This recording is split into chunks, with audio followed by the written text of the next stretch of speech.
Salut tout le monde, c'est Camon et Winter Solo. On se retrouve pour la première vidéo de la chaîne. Wouhou! Pour cette première vidéo, on va vous parler de comment jouer les nouvelles cartes, dans le fond, les 1, 2, Ouais. les 13 premières cartes du jeu, de la nouvelle extension, dans le fond, pourront être jouées, dans le fond, les decks et dans quoi, à quoi ils vont servir. Donc, on peut commencer tout de suite avec les cartes, les cartes qui viennent tout seules. Donc ici on a le Doom of Wellwyn, qui est dans le fond l'ardeur corrompue. Un peu, mais qui vient de la forêt d'Elwyn. Donc je pense que Elwyn c'est la forêt parce que on retrouve le lardeur original dans wow. Dans World of Warcraft. Donc là, on voit un peu pour un mana de plus, il y a déjà 2-2. Ben, 2 d'attaque et 2 de vie de plus que l'ardeur original. Probablement que cette carte-là va être plus jouée dans les guerriers contrôle ou guerriers Grim Patron peut-être. Grim Patron peut-être un peu moins, mais guerrier contrôle, je pense que ça va être très en fait, l'ardeur quand il fait paraître ces 2-2, ben c'est qu'ils en dommage aussi. Donc c'est pas comme le Grim Patron que lui ben, c'est pour toujours. Quand il fait apparaître un Grim Patron, ben si l'autre il reprend des dommages, l'autre aussi il va faire apparaître. Donc c'est plus rentable de faire mais ça va quand même te donner une 2-1, une 2-1 avec provocation et une 2-2 avec provocation. Ouais. C'est quand même fort. Avec une 6-4 encore pour 8 de mana. Donc ça reste quand même fort. Ça te met ça empêche dans le fond l'ennemi d'attaquer. Avec 6 PV, tu es capable de facilement d'en invoquer 2 ou 3. S'il va prendre des dégâts un tour, puis probablement ça va être tout après. Donc il va rester longtemps parce qu'à chaque fois qu'il prend des dégâts, le prochain ennemi devra attaquer son 2-2. Donc ça reste un peu chiant à tuer. Donc moi je pense que dans Guerrier Contrôle ça va être assez utilisé. C'est sûr que le coup arrive un peu tard. Ce serait une 5 ou une 6, ok. C'est un peu comme le chef de gang des Diablotins. Ouais, sauf que une 2-2 avec provocation c'est bien meilleur qu'une 1-1. Et en plus, lui a 4 PV puis lui en a 6. C'est sûr qu'il fait 4 de plus aussi, mais il y a aussi 6 d'attaque. Ouais. Donc moi je pense, personnellement je préfère le lardeur présentement. Le lardeur corrompu au lardeur. Et le lardeur au lui qui vient de montrer. Non? Exactement. Bon, on va passer après, on va passer à la prochaine carte, ouais. C'est la carte paladin. Stand Against Darkness, qui veut dire le combat contre tenir contre le mal. Ouais. Tenir contre les ténèbres, tenir contre l'obscurité. Cette carte-là, dans le fond, va un peu remplacer, mais pas tant que ça, va un peu remplacer le régiment de bataille qui va disparaître, qui va être interdit dans le mode standard. Cette carte-là, dans le fond, va disparaître, donc ça pourra... pour le mode standard, Mais c'est ça, pour le mode standard, donc le mode compétitif. C'est quand même fort parce qu'en plus avec un combo avec jongleur de couteau ça fait masse dégâts. Ça en fait 5 dégâts, c'est quand même pas mal. Pour 7. Ouais, pour 7. Si ou si tu l'as déjà mis. Ouais. C'est quand même bien parce que ça arrive en mid-game. Malheureusement, il y a pas mal toutes les board clear qui arrivent en mid-game à 5. Ça, les board clear arrivent déjà. Donc ça c'est un peu plate pour ça. Donc je sais pas si cette carte là va être extrêmement jouée. Régiment de bataille, on disait que c'était une carte au début qui allait pas être jouée énormément. Pourtant, et finalement ça a été très joué. En fait dans la quête, ceux qui parlent là-dedans quasiment. Exactement. Donc cette carte là, je pense pas que ça va être joué énormément. Ben, mais ça va être joué assez souvent. Ouais mais c'est ça en fait.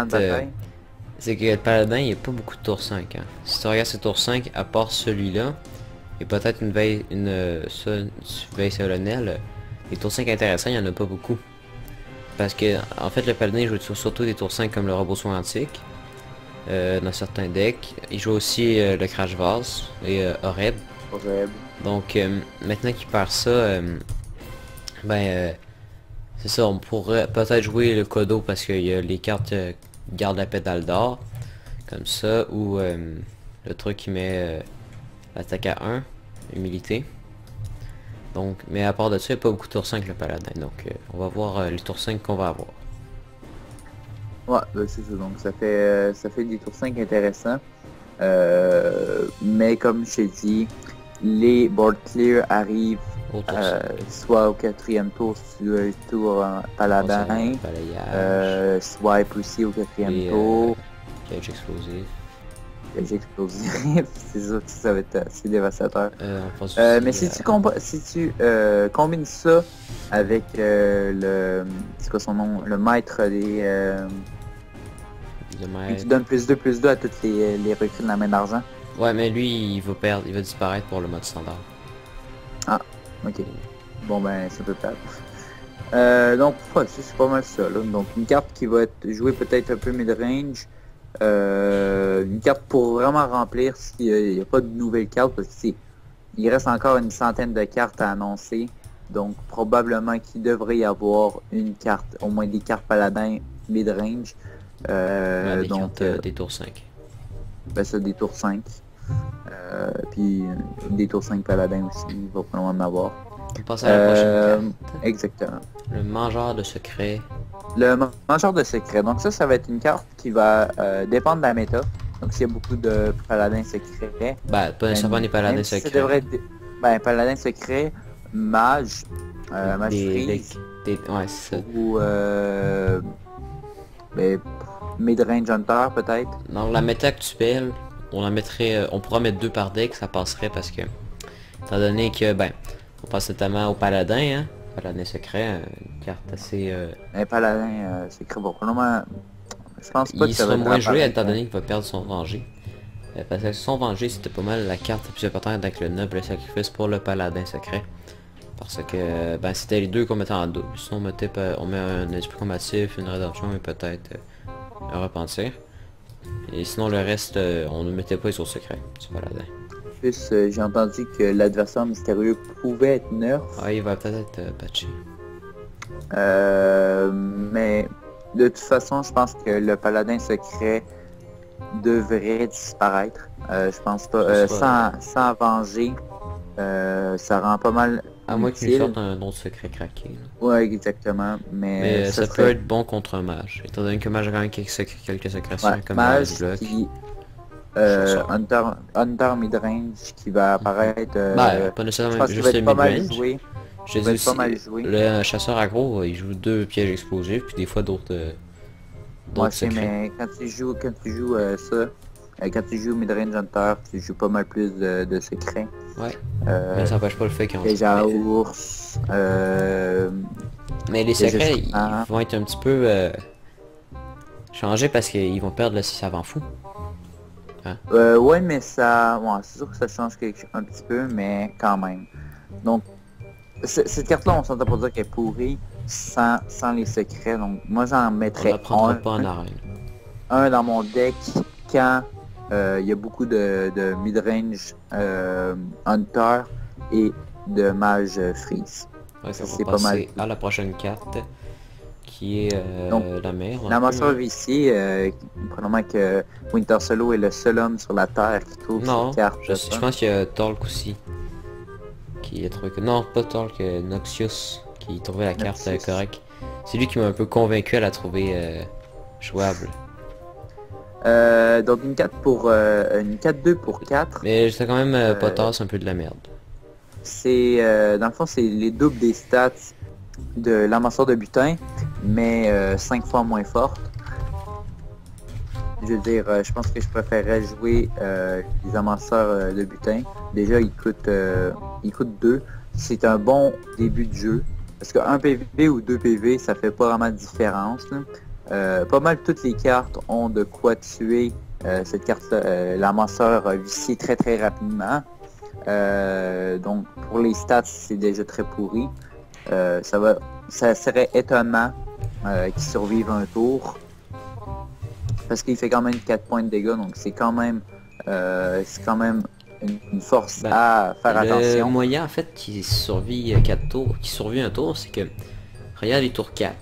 Okay? Il y en a beaucoup qui ont plus que 2 d'attaque, donc ça ce serait quand même dommage qu'ils perdent, genre par exemple, je pense à ça par exemple, ton gars a une 5K sur le jeu, ben ici il a sacrifié là-dessus, il perd quand même 5 points de dégâts, il pourrait faire le trade lui-même. Puis ça m'étonnerait qu'on joue des AOE juste pour une carte comme ça, mais sinon le reste c'est un peu de la merde. Il restera encore des cartes 2 ou 3 encore peut-être, puis toutes ces cartes-là, je pense que ça vaut la peine de l'échanger sur ça, surtout que c'est une carte qui coûte 4, puis dans le fond ça fait juste piocher une carte. Piocher une carte ça a l'air quand même assez important, mais je pense pas que ça vaut les stats horribles qu'il y a. Si vous voulez piocher une carte, vous pouvez jouer l'inventrice Gnome, qui est une 2-4 pour 4, dans le fond l'inverse de l'invention de Vicier, qui lui va survivre aux petites troupes, mais il va te piocher déjà une carte dès le début, dès que tu la joues, et 2 si vous avez Bran. Sinon le râle d'agonie c'est pas très bon non plus. Probablement que l'inventrice Gnome va durer plus longtemps aux petites troupes. L'amasseur vicié va seulement être bon contre va être bon parce que il pourra mettre beaucoup de PV dans celui qui va oser le trader. C'est pas mal tout dans le fond qui est positif avec ça. Ici on peut le comparer à l'enragé de glace. L'enragé de glace qui est une 5-2 pour 4. Non pour 3 même. Une 5-2 pour 3. Donc des meilleurs stats que l'amasseur vicié puis qui coûte moins. T'as pas la carte, mais je veux dire l'enragé de glace c'est une des cartes les plus pires, on s'entend du jeu. Donc je comprends pas pourquoi l'amasseur vicié devrait se retrouver dans des cartes correctes. Moi je pense que ça reste quand même une des cartes, une des pires cartes. Je pense pas que ça va être très très joué. Le robot de soins antiques corrompu. Ça aussi c'est une carte que je suis pas très fanatique. Un rôle d'agonie qui fait extrêmement peur. Parce que ça arrive au milieu du jeu. À 8 PV, c'est normalement tu as déjà infligé ça à l'ennemi. Puis 8 PV, ça remonte beaucoup quand même. 8 PV, c'est quand même le tiers de sa vie quasiment. Le corps à peu près aussi. C'est beau que ce soit une 5 pour 6-6, c'est des très bonnes stats. Mais je pense pas que ça vaut la peine. Le seul but que cette carte serait rendue vraiment forte, c'est jouer dans des prêtres canailles. Dans le fond, à peu près n'importe quel prêtre.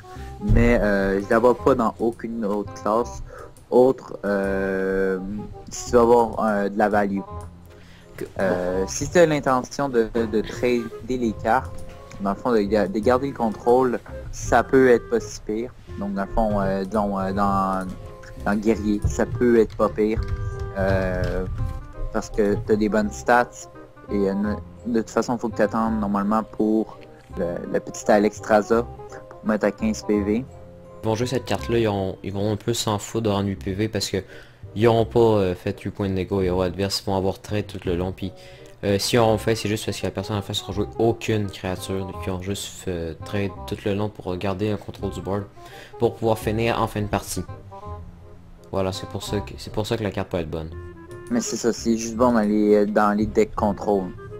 Quand tu veux garder le contrôle, des anti-aggro, quand t'attends vraiment à la fin pour jouer. Mais je veux dire, c'est quasiment sûr que t'es infligé proche de 8 PV. Bah oui, mais ils vont s'en foutre de lui prendre 8 PV. Leur but c'est pas ça, de faire exactement comme je disais avec le guerrier. Contrôle, ça peut être joué. Parce que le guerrier contrôle attend normalement à l'extraza pour descendre à 15 PV. Donc qu'il soit à 20, à 25 ou à 30, ça ne changera pas grand chose. Bon, on va passer à la prochaine carte qui est vraiment de la merde. Tu dis que c'est vraiment de la merde, mais je trouve qu'elle va être plus utile que le robot de soins corrompu et la masseur viciée. Elle va pas être jouée beaucoup, mais c'est quand même une bonne carte pour temporiser. Et si elle réussit à survivre un tour de plus, ben ça te fait une carte 7-7. C'est sûr que ça va pas être... Son coût est assez élevé pour qu'est-ce qu'elle donne. Au 5e tour, c'est quand même assez facile à trader, mais c'est comme si tu te healais de 7 PV dans le fond. Moi je vois ça intéressant dans un type de deck avec le robot de soin, avec le robot corrompu, ils sont dans un druide, parce qu'il peut faire double innervation tour 1. Au robot corrompu qui était juste avant. Ouais. Qui pourrait être joué comme avec des innervations du druide. Donc c'est vraiment le seul truc que je trouve intéressant avec cette carte là. Tu parles de l'hospice ou le robot antique? Les deux un peu mal. Mais l'hospice surtout. Ouais, l'hospice surtout, c'est sûr que là si t'es capable de faire double innervation et mettre l'hospice funeste confirmé, là c'est sûr que c'est très bon parce que tu as une 7-7 au 2e tour. Ou au 3e tour si tu réussis juste à faire innervation pièce. Donc ouais, sinon c'est ça. Donc ça peut être quand même fort comme carte. Et comme j'ai dit, au pire ça peut temporiser, ça te redonne 7 PV. Puis j'ai pas regardé c'est combien les autres cartes de soins. Probablement que c'est moins cher que ça. Mais c'est quand même ça. C'est sûr qu'elle va se ramasser probablement 7-5. Cette carte-là est pas très bonne non plus si tu veux la booster parce que dans le fond, à chaque début de tour, elle va redescendre à 7 ou elle va remonter à 7, dépendant si tu la nerfs ou tu la boostes. C'est ça. Mais ça, je pense pas qu'elle va être très utilisée, mais pour temporiser, puis si tu veux jouer druide aussi, ça peut être un truc intéressant avec la carte, c'est quand même si on lui fait un garde la pédale d'or dessus par exemple, prochain tour il va tout passer à 7. C'est ça, donc elle peut pas être nerfée, elle peut pas être boostée.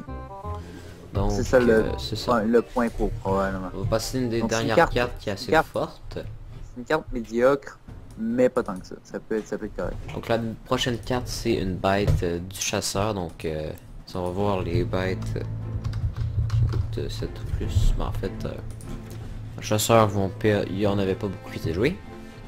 Donc sauf le verre de sable de géant, sauf que cette carte là c'est assez fort, mais en fait surtout avec le cours bestial. Étant donné que ça donne plus de attaque et immunité à un serviteur, une bête alliée pendant ce tour. Donc on a une genre de carte qui peut tout tuer question en bas de 10 de vie sans se prendre un dégât. Pas mal tout sauf Isera, Maligos ou des cartes boostées au-dessus de 10. Aussi avec... Ça peut aussi jouer avec... avec ça. Donc pas mal tout ce qu'on a à dire sur la carte, c'est pas jouer dans les chasseurs. La carte qui a jamais été vue, mais qui pourrait être très forte avec le géant. Sauf que tu peux pas le jouer en même temps. Mais c'est vrai que t'as pas de chance de toute façon avec les géants syndrome. Sauf si tu joues le rhino. Le rhino. Bon, je pense que ça fait beaucoup apparaître le jeu Midrange Hunter. Ben, en tout cas, il existe déjà, mais il n'est pas tant joué que ça.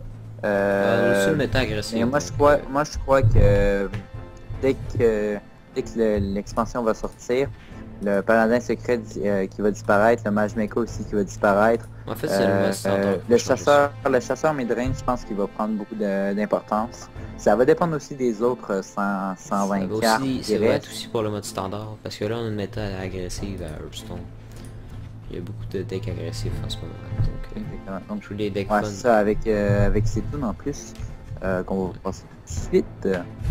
Ouais, donc là on va passer aux cartes de Cetoon. Donc Cetoon, le dieu très ancien, ainsi que toutes ses acolytes. Qui ont été annoncées, notamment la dernière carte qui est Ancient Shield Bearer, donc le porte-bouclier ancien. Ouais, un peu. C'est ça, non. C'est la traduction. Qui a les mêmes stats que le Hogger, l'ardeur corrompu. Le lardeur, dans le fond, ouais, le lardeur. Sauf que cette fois-ci, il y a un Krieger qui, dans le fond, un peu comme le Tissambre Klaxi, si le Cetoon a au moins 10 d'attaque, gagne 10 d'armure. Gagne 10 d'armure, c'est probablement le héros gagne 10 d'armure, et non le personnage. Parce que sinon ça ferait une 6-16, qui serait assez cheaté. Donc moi je trouve ça intéressant parce que ça va remplacer la Vierge guerrière, qui est Darius avec guerrière, c'est vrai qu'il disparaît. Elle va perdre pour le mode standard, donc ça pourrait être des genres de guerriers contrôle, vu que ils vont perdre notamment Dr. Boom, les guerriers contrôle. Dr. Boom, donc ça pourrait être joué dans certains decks contrôle, vu qu'ils vont perdre des cartes de GVG par exemple. Je pense pas que ça va être... Ben, en fait, je pense pas que je jouerais Dr. Boom. Ben, si Dr. Boom, jouait Dr. Boom dans dans les decks contrôle, guerriers contrôle. mais je veux dire, ça va pas remplacer Dr. Boom. C'est tout. Ça donne de l'armure, mais parle de ça te fait pas d'attaque. Non, mais je parle de Sitoon. Ah oui, Sitoon va remplacer Il peut remplacer Dr. Boom. Sitoon dans Guerrier. En fait, Sitoon, ben, tu remets toutes les cartes. Sitoon, ça peut être joué dans Guerrier Control, Druide de double combo et Demon Sandlock. Un peu aussi. Druide rampe aussi, mais... Je trouve que c'est plus intéressant de jouer ça dans je pense que double combo c'est mieux parce que déjà tu peux jouer, dans le fond tu as le temps de jouer ton annonciatrice du mal et ton Sitoon Chosen qui a aussi été annoncé aujourd'hui. Dans le fond c'est une 4-2 pour 4 qui a bouclier divin et un cri de guerre qui donne plus 2/+2 à Sitoon. Non. Hein? Je sais pas pourquoi ce serait pas intéressant dans un druide rampe, parce que c'est plus intéressant étant donné que le druide rampe les innervations pour accélérer le jeu. Pour jouer par exemple les Tissambre Claxi ou les anciens Crépuscules par exemple au tour 1 qui ont une innervation. Donc. Puis vu qu'il sera difficile à gérer pour faire des trades, et il va booster Sitoon en même temps. Donc moi je trouve ça intéressant dans une sorte de druide rampe. Avec les innervations. Mais le druide rampe, dans le fond, le but d'une druide rampe c'est de monter le plus rapidement possible. Donc, c'est pas d'installer ton jeu avec une T2, une T3 puis une T4. Ça, une T2, une T3, une T4... Ça accélère le jeu justement, donc on peut les jouer tout de suite. Tu peux les jouer... Ben, pas tant que ça. Parce que déjà, ça veut pas ça... Si t'as innervation dans ta main, t'as pas beaucoup de chance d'avoir les 3 autres cartes. Mais sinon, c'est sûr que tu peux les jouer tout de suite. C'est intéressant pour Ancien du Crépuscule, parce que lui, il faut qu'il reste longtemps. Mais pour Annonciatrice du Mal et le choisi de Sitoon, c'est pas nécessairement intéressant parce que c'est juste, c'est des cartes qui n'ont pas tant de vie que ça. Et de toute façon, deuxième tour, ça arrive rapidement. Et je préfère jouer 2-3 pour 300 sauvages à place de Annonciatrice. 2-3 pour 2, tu sais que c'est assez fort. Hein. Oui, c'est des cartes qui ont des bonnes stats. Ancien du Crépuscule et Annonciatrice du Mal, c'est des cartes qui ont des très bonnes stats. 2-3 puis 3-4. 3-4 ça fait penser au char araignée. Ouais. Et la 2-3... Mais c'est ça, la 2-3 je pense que je préférerais jouer... Ils sont pas mauvaises en arène ces cartes-là. Parce qu'ils ont des bonnes stats justement. Ouais c'est ça, ils ont des bonnes stats. Comme le Tissambre qui fait du 4-5, donc on pense notamment au Tinorwa. C'est quoi la carte encore qui te donne un de mana, un cri de guerre puis un rôle d'agonie qui t'enlève la... L'aspirante de Darznarus. Ouais, ça. Cette carte-là, je préférerais jouer cette carte-là dans un druide rampe que l'annonciatrice du mal. Je te dis ça comme ça, mais le but du druide rampe, c'est de monter haut. Donc moi, je pense pas que ça serait joué dans un druide rampe. Je pense que ça n'aurait pas sa place là. Moi, je pense que ça a plus sa place dans un druide double combo. Parce que le temps que tu installes ta double combo, t'es mieux d'avoir... t'es capable d'avoir... Dans un druide rampe... Bah, je préfère notamment moi aussi jouer l'aspirante de Darznarus dans un druide double combo pour jouer mes grosses créatures plus rapidement et pouvoir placer ma double combo plus rapidement. Ouais, ben c'est parce que ta druide, ton aspirante elle reste pas longtemps. Ouais, elle va rester pendant un bout, mais... Bon, vu qu'elle reste pas longtemps, autant jouer l'annonciatrice du mal. Mais elle va rester aussi longtemps. Bah c'est ça, mais... C'est sûr que c'est une, mais je veux dire, ça va te permettre de jouer 2-3 grosses créatures en attendant. Le but du deck du druide rampe, c'est d'accélérer son jeu. Et c'est tout, c'est un tour 10, donc on accélère assez notre jeu pour le jouer. Puis généralement, tour 10, on va éviter de jouer... Attends, je viens d'en parler. Faut que tu la boostes avant. Faut que tu la boostes avant, faut que tu aies le temps de la booster. Pourquoi on aurait le temps de la booster dans un druide double combo, puis un druide rampe? On va pas se mentir, c'est quasiment les mêmes decklists. Dans un druide rampe, tu auras juste peut-être pas la double combo. Puis encore là, des druides rampe qui la jouent la double combo. Parce que la druide rampe, t'as déjà toutes ces cartes, c'est des grosses cartes, plus quelques petites cartes, puis surtout des cartes qui vont t'aider à monter. Pas les cartes qui coûtent pas cher, c'est des cartes qui vont t'aider à monter. Le but c'est de monter. Tu retrouves aussi dans le druide de ces double cartes-là combo. n'ont pas rapport avec monter, ils vont juste préparer le jeu pour plus tard. Puis comme tu n'as rien à jouer dans la double combo au début, ces cartes-là avec des bonnes stats valent la peine de jouer. Donc moi je pense que ça va être bien meilleur dans Druide double combo. Ouais mais c'est ça. On verra ce que disent les joueurs légendes de ça. Le meilleur ami de ces tunes, pour dire que c'est Bran. Bran rend juste ça complètement cheaté. Parce que si tu mets Bran avec l'annonciatrice du mal ou la choisie la choisie de ces tunes avec Bran, ça fait déjà de ces tunes une 10-10. Ça va donner plus 4. Donc tu peux tout de suite mettre le Tissambre Claxi ou l'ancien Shield Bearer selon le type de jeu que tu vas jouer. Tu peux tout de suite le mettre dès le début et ça te fait soit des PV, soit de la défense. Il est en train de me cacher. Des cartes, merci. Mais ouais, c'est ça. Donc, Bran va juste être aussi extrêmement OP avec ses tunes. Parce que si tu mets ses tunes... Ouais, qu'est-ce que tu fais? Ok, ouais, tu veux montrer Bran.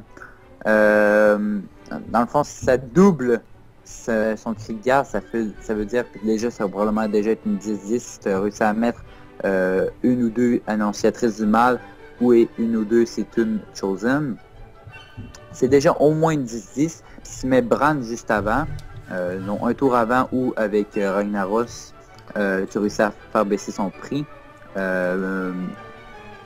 Deux tours ou avec innovation, la pièce, en tout cas. Tu es capable de faire 20 points de dégâts répartis dans toutes les ennemis. Donc ça clear soit ton board, soit ça fait extrêmement de dégâts à l'adversaire, au héros adverse, ou les deux combinés ensemble. Donc Bran est juste extrêmement cheaté avec ses tunes. Sinon, je pense que c'est pas mal tout. Ouais. Il faudra juste voir c'est quoi les prochaines cartes. Il nous reste encore 100 cartes à voir, c'est extrêmement beaucoup. Je pense que c'est la plus grosse update pour l'instant. JVG c'était quelque chose comme une centaine de cartes. Grand tournoi aussi c'était... Grand tournoi aussi c'était proche d'une centaine. Mais ça c'est 120, 130. C'est quand même beaucoup de cartes, il en reste encore extrêmement beaucoup à avoir avant la fin. Donc tout ce qu'on a dit présentement c'est des prédictions, mais après on faudra voir qu'est-ce qui sort après pour vraiment avoir des faits, dans le fond que nos prédictions deviennent des faits.